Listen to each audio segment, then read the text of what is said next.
Good morning children.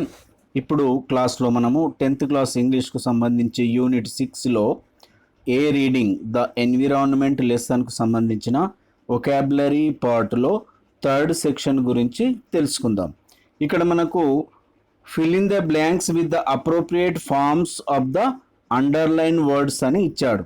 అంటే మనకు underline చేసినటువంటి పదానికి ఆ యొక్క సెంటెన్స్కు సరిపోయేటటువంటి పదాన్ని మనము ఆ యొక్క ఖాళీలో పూరించాలి.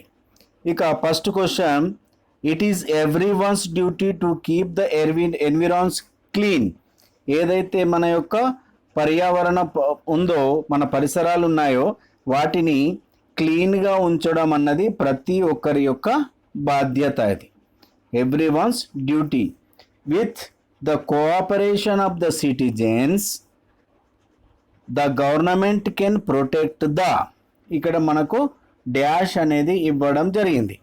ఎప్పుడు ఆ యొక్క ప్రజల యొక్క కోఆపరేషన్ తోటి, ప్రోత్సాహంతో ప్రభుత్వము దేన్ని ప్రొటెక్ట్ చేయగలుగుతుంది?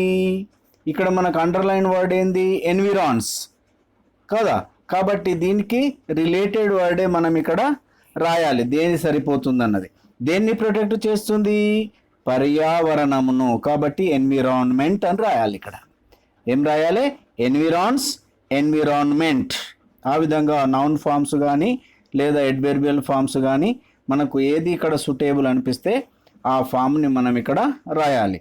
కాబట్టి ఏంది? Government can protect the environment అని ఇక్కడ మనం ఎన్విరాన్మెంట్ అనేది ఒక డాష్లో రాయాలి.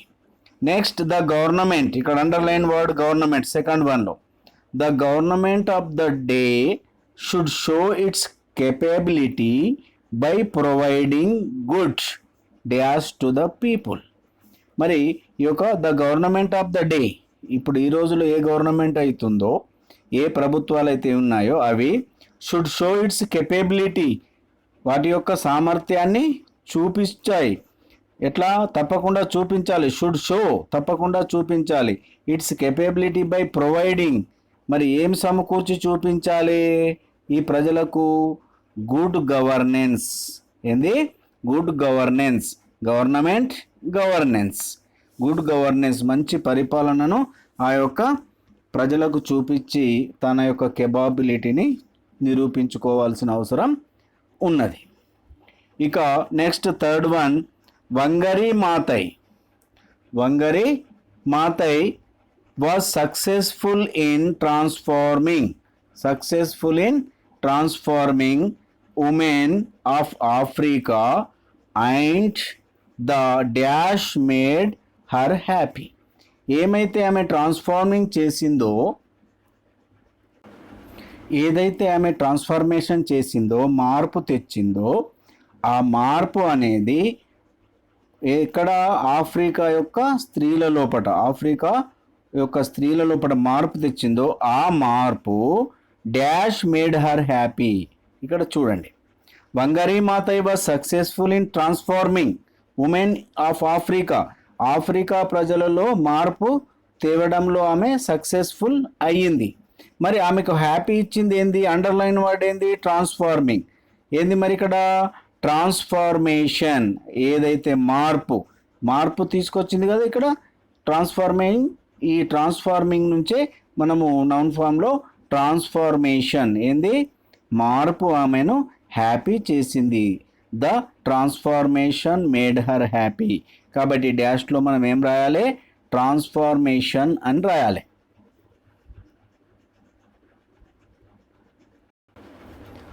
Fourth one, we must restore. Underline word restore.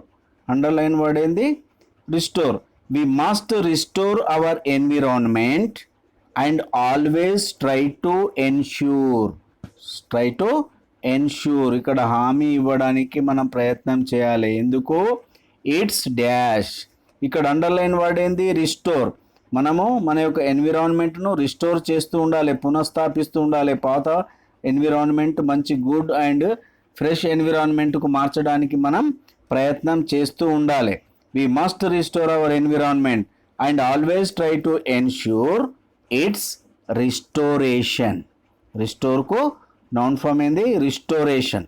కాబట్టి ఈ యొక్క రిస్టోరేషన్ పునఃస్థాపితానికి మనం ఎన్ష్యూర్గా అంటే తప్పకుండా హామీ ఇచ్చే విధంగా మనం ప్రయత్నం చేయాలి.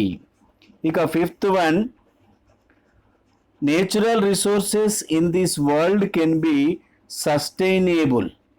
Natural resources in this world can be sustained. ఏవైతే నేచురల్ రిసోర్సెస్ అనేటివి ఉంటున్నాయో అవి మనకు కాపాడబడుతున్నవి, అవి మనకు రక్షణ కల్పిస్తున్నాయి కదా, కాబట్టి వాటిని మనం కాపాడుకోవాలి. ఇఫ్ ఓన్లీ, మరి అది ఎప్పుడు జరుగుతుంది? ఇఫ్ ఓన్లీ దేర్ ఈస్, అది ఎప్పుడు జరుగుతుంది మరి? ఆ విధంగా మనకు సస్టైన్డ్గా వాటిని కాపాడుకునే పరిస్థితి మనము ఎప్పుడు చేయవచ్చు? అవి మనకు ఎప్పుడు ఉపయోగపడే విధంగా ఎలా ఉంటాయి? That is if only there is dash management of them. ఏం మేనేజ్మెంట్ ఇక్కడ? Sustainable management. ఇది సస్టైనబుల్ మేనేజ్మెంట్, రక్షణాత్మక నిర్వహణ విధానం అనేది ఉండాలి. ఎందుకంటే మనము ఇప్పుడు ఉన్నటువంటి రిసోర్సెస్ను ఇప్పుడే కనుక వాడినట్లయితే మన భవిష్యత్ తరాల వాళ్ళకు ఆ యొక్క రిసోర్సెస్ అనేవి లేకుండా పోతాయి. కాబట్టి సస్టైనబుల్ మేనేజ్మెంట్, మనము వాటిని పరిమితంగా భవిష్యత్ తరాలను దృష్టిలో పెట్టుకొని కనుక మనం వాడినట్లయితే అవి మనకు పూర్వం వచ్చేటటువంటి భవిష్యత్ తరాలకు ఉపయోగపడతాయి. దాన్నే మనం సస్టైనబుల్ మేనేజ్మెంట్ అని అంటాం. Sixth question, Wangari Maathai is an environmental activist. Environmental కార్యకర్త, పర్యావరణ కార్యకర్త. Her dash led her to win Nobel prize. మరి ఆమె యొక్క ఏవి నోబెల్ ప్రైజ్ తెచ్చే విధంగా తీసుకెళ్ళాయి? ఆమె యాక్టివిస్ట్ కదా, కాబట్టి ఏం రాయాలి ఇక్కడ? యాక్టివిటీస్. ఇక్కడ సందర్భానుసారంగా మనము ఆ యొక్క డాష్లో దాన్ని నింపాలి. ఈమె ఎన్విరాన్మెంటల్ యాక్టివిస్ట్ కాబట్టి ఆమె activities led her to win the Nobel peace prize. ఆమె యొక్క యాక్టివిటీస్ ఆమెను నోబెల్ ప్రైజ్ వైపు తీసుకెళ్ళాయి, నోబెల్ పీస్ ప్రైజ్ వైపు తీసుకెళ్ళాయి. కాబట్టి ఈ డాష్లో యాక్టివిస్ట్ వస్తే ఇక్కడ మనం యాక్టివిటీస్ అని రాయాలి. Seventh one, we were trying to respond to the basic needs of the people in the rural areas. We were trying to respond to the basic needs of the people in the rural areas.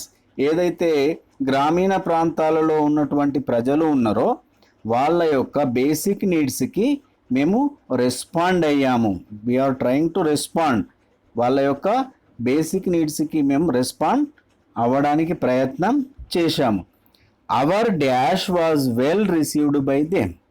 మరి మన యొక్క వేటిని మనం వాళ్ళకు respond అయ్యాము కదా, మరి దేన్ని వాళ్ళు చాలా బాగా రిసీవ్ చేసుకున్నారు? అవర్ రెస్పాన్స్, మన యొక్క రెస్పాన్స్ ఏదైతే ఉందో దాన్ని వాళ్ళు బాగా రిసీవ్ చేసుకున్నారు. కాబట్టి ఇక్కడ రెస్పాండ్, ఇక్కడ response. Eighth one, in a developed country the dash is balanced. అభివృద్ధి చెందినటువంటి దేశం లోపట డాష్ బ్యాలెన్స్గా ఉంటుందట. ఏం బ్యాలెన్స్గా ఉంటుంది? డెవలప్మెంట్ బ్యాలెన్స్గా ఉంటుంది. ఏం బ్యాలెన్స్గా ఉంటుంది? డెవలప్మెంట్ అనేది బ్యాలెన్స్గా ఉంటుంది. ఈ విధంగా ఆ సెంటెన్స్కి అనుగుణంగా మనము అక్కడ వచ్చేటటువంటి అండర్లైన్ ఫామ్కు ఆ సెంటెన్స్కి అనుగుణంగా మనము ఆ డాష్లో తగిన పదాన్ని పెడితే సరిపోతుంది. ఇందులో పెద్ద మనకి ఇబ్బంది ఏం లేదు, ఎందుకంటే ఆల్రెడీ వాడు అండర్లైన్ వర్డ్ ఇస్తాడు కాబట్టి ఆ అండర్లైన్ వర్డ్ను దృష్టిలో పెట్టుకొని సెంటెన్స్ని చదివితే ఇక్కడ మనకి ఏ వర్డ్ రాయగలమో ఈజీగా తెలిసిపోతుంది. Thank you. మీకు ఒక విన్నపం, ఒకవేళ నా ఛానల్ను కనుక సబ్స్క్రైబ్ చేసుకున్నట్లయితే మీరు తప్పకుండా సబ్స్క్రైబ్ చేసుకొని నేను పెట్టే ప్రతి వీడియో మీకు నేరుగా వచ్చేటట్టు ఉంటుంది. Thank you.